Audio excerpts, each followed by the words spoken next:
Samtang sa Negros Occidental naman, 57 anyos nga babaye nga nagatabok sa dalan, patay matapos mabungguan sa Kabankalan City. Rider, patay isang makabunggo sa duha pagid ka motorsiklo sa banwa sa Murcia. Sa Irene Pedreso nakatutok. Patay ang 57 anyos nga si Ninita Valdez, residente sa barangay Tampalon sa Kabankalan City matapos mabungguan samtang nagatabok sa dalan sa barangay Biniquil.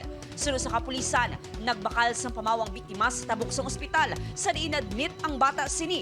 Apang sang pagbalik na, aksidente ini nga nabungguan sa isa ka pribado nga salakyan nga ginamaneho ni Sandy Castillo, 37 anyos, nga padulong kuntani sa Bacolod City. Posible nga badasig ang pagpadalagan sa salakyan, rason nga wala ini nakapreno sang nagtabok ang biktima.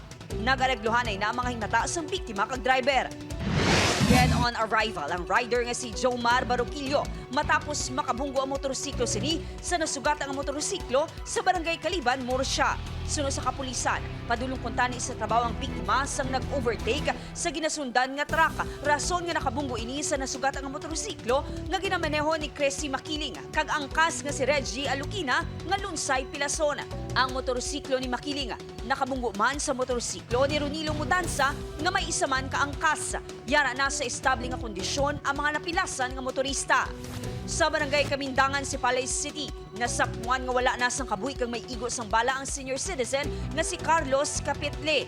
Sunod sa Sipalay City Police, may ginreklamo sa barangay ang biktima angot sa pagpanghilo sa iyang fish pond. Ini karon ang ginatutukan sa kapulisan nga posible motibo sa kamatayon sa biktima. Upod Garuel Bangboy, Irene Pedreso.